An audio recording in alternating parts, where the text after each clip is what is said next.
I didn't know the same people who forgot my name for 8 years would one day be blowing up my phone like I owed them an explanation. The day it really became official that I didn't exist to them was my cousin Trina's baby shower. The one with the balloon arch that leaned a little to the left and the smell of chafing dishes already sweating through aluminum foil. I was standing right there by the punch bowl when my aunt leaned over to another aunt and said, not even whispering, "Oh, I didn't know she was coming." She said it the way you'd say you didn't know the mailman was late, like it was a neutral fact, not a person with a whole pulse standing 3 feet away. I remember my chest doing that hollow drop thing, like an elevator skipping floors. Nobody corrected her. Nobody said my name. They just kept scooping ice like I was furniture. I stood there smiling because that's what I'd been trained to do. Smile, be polite, don't make it awkward, don't be sensitive. I had my hair in a twist out I'd worked on all night, laid edges, gold hoops I saved for special occasions, and suddenly I felt overdressed for invisibility. My mom was across the room laughing too loud at something my sister said, her back half turned toward me.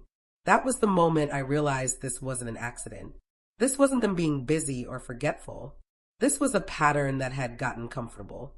By the time I got home that night, kicked off my flats, and peeled my bra off like it had personally offended me, my phone buzzed with a group text about who was bringing what to Easter dinner. My name wasn't included. Again, I stared at the screen until it dimmed. Then I set the phone face down like it had embarrassed me. That was the quiet decision moment. Not dramatic, not angry, just this calm, heavy understanding that if I stopped showing up, nobody would notice. And if nobody noticed, I could finally stop explaining myself. 8 years sounds dramatic when you say it out loud, but it slipped by in regular time. Birthdays came and went. Holidays turned into work shifts and Netflix nights. I stopped correcting people when they forgot what I did for a living. I stopped reminding my sister of my address. I stopped sending just checking in texts that got heart reactions 3 days later. Life got smaller and then, strangely, steadier. I moved into a one-bedroom with good light and bad parking. I learned which bills could wait and which ones absolutely could not. I learned how to grocery shop with a calculator and how to cry quietly so my neighbors wouldn't hear. I also learned how to focus. When nobody is watching you, you either disappear or you build something. I started freelancing on nights and weekends, hunched over my laptop with shea butter on my hands so they wouldn't crack from stress. My clients didn't mispronounce my name. They didn't ask if my hair was a lot for meetings. They just wanted results. Somewhere in year 3 of being ignored, my grandma started calling me more. Not in a dramatic way, just little check-ins. You eating? You tired? You working too hard? Grandma had always been observant like that, the kind of woman who could sit on a couch during a cookout and know who was beefing without anybody raising their voice. She never asked why I wasn't around anymore. She just said, "I know where to find you." The rest of the family didn't ask. They filled the space with my sister, the golden child, the one who did everything right, at least on paper. Marriage, house, kids, church every Sunday. I was the question mark, the one who took a path that didn't have a clear caption. It was easier to pretend I fell off the map than to admit I didn't fit their outline. By year 5, I stopped feeling angry about it. That surprised me. I thought I'd be bitter forever, replaying conversations in the shower, crafting speeches nobody would hear. Instead, I got busy. My work grew. Word of mouth turned into contracts. Contracts turned into real money, not fantasy money, not treat yourself once money, but pay your taxes money. I bought furniture that matched on purpose. I replaced my chipped plates. I started sleeping through the night. Then my grandma got sick. Not the dramatic kind at first. Just tired, losing weight, forgetting little things. The kind of sickness Black families try to pray away before they acknowledge it needs a doctor. When she finally went in, everything moved fast.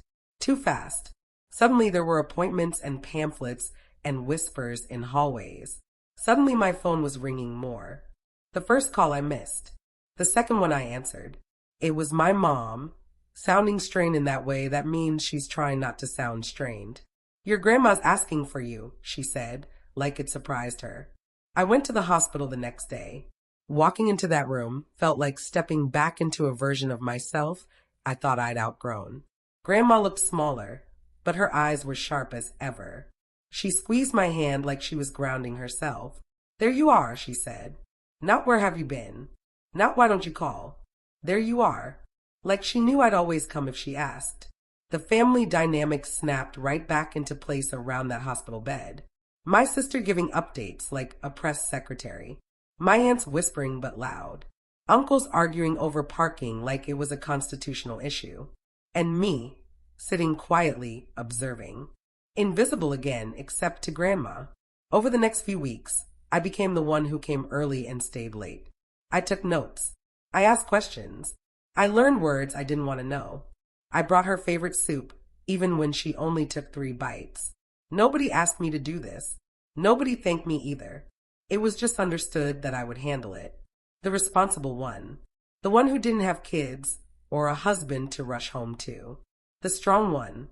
One afternoon, when everybody else had stepped out, Grandma looked at me and said, "They think you don't notice things." She smiled a little. "You do, though." I laughed it off, but my stomach tightened. "Notice what?" She didn't answer right away. She just watched the hallway like she was making sure we were alone. "People show you who they are when they think you don't matter," she said. "That can be a gift." I didn't know what to say to that. So I just nodded and held her hand until she fell asleep. The day she passed, the house filled up fast. Food appeared like magic. So many casseroles. So much potato salad with opinions attached. I stood in the kitchen washing dishes that didn't need washing, listening to conversations drift around me like smoke. People were already talking about who was going to handle what. Who would get Grandma's dining set? Who would take the old photos? Who would move into the house temporarily? My name floated past once, briefly, attached to a task, not a decision. At the funeral, I sat in the second row. My sister sat in the front with her husband and kids, tissues at the ready. People hugged me and said, "I didn't know you were coming," like it was a confession they couldn't help. I nodded. I kept my face neutral. I had learned how. After everything was over, after the repast plates were scraped and stacked, a man in a gray suit approached me. He said my name correctly on the first try. That alone made me pay attention. He introduced himself as Grandma's attorney. Said she'd asked him to find me specifically. Not the family. Me. My heart started racing, so fast I thought it might show on my face. He handed me a card and said we'd talk soon. Then he left before anyone could corner him. I didn't tell anyone about that card. I drove home in silence, my mind spinning, a low hum of something between grief and suspicion. Grandma had been intentional. Always. And suddenly those 8 years of being overlooked felt less random. The call started a week later. Casual at first. Just checking on you. We should get together. People who hadn't said my name in almost a decade suddenly remembered my number. I let most of them go to voicemail. I needed time to think, to breathe, to understand what Grandma might have been setting in motion. Because deep down, I knew this wasn't just about money or property. This was about truth, about who was really paying attention all those years, and what happens when the invisible one finally steps into the light. By the time I finally sat across from Grandma's lawyer, I already knew my family was circling, even if they hadn't shown their teeth yet. His office smelled like lemon cleaner and old paper, the kind of place where secrets get told in calm voices. He slid a folder toward me. Neat, organized, my name typed clean across the tab. That alone made my throat tighten. My name, centered, not as an afterthought, not scribbled in later. He didn't waste time. He said Grandma had updated her will years ago. 8 to be exact. Right around the time I stopped showing up to things. Right around the time everybody else decided I was optional. She'd put assets into a trust. Quietly. Intentionally. The house. Some land I didn't even know existed. Savings bonds she'd been collecting since before I was born. And me. I was the primary beneficiary and the trustee. I laughed. Not because it was funny, but because it was absurd. All those years of feeling like I didn't matter, and Grandma had been watching the whole time, pen in hand. She was very clear, the lawyer said. She wanted to make sure the person who showed up without being asked was protected. I sat there thinking about all the hospital nights, all the soup runs, all the moments I'd been invisible until I was needed. My chest felt tight but steady, like something had finally locked into place. He warned me the family wouldn't take it well. He said that gently, like he already knew. I nodded. I already knew too. The calls shifted after that meeting.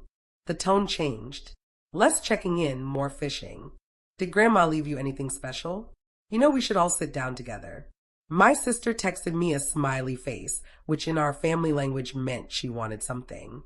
I didn't respond. The official reading of the will happened on a Thursday afternoon. Of course it did. Black families love to schedule life-altering events right in the middle of the workday, like nobody has jobs. The lawyer's office filled up fast. Aunties with purses clutched tight.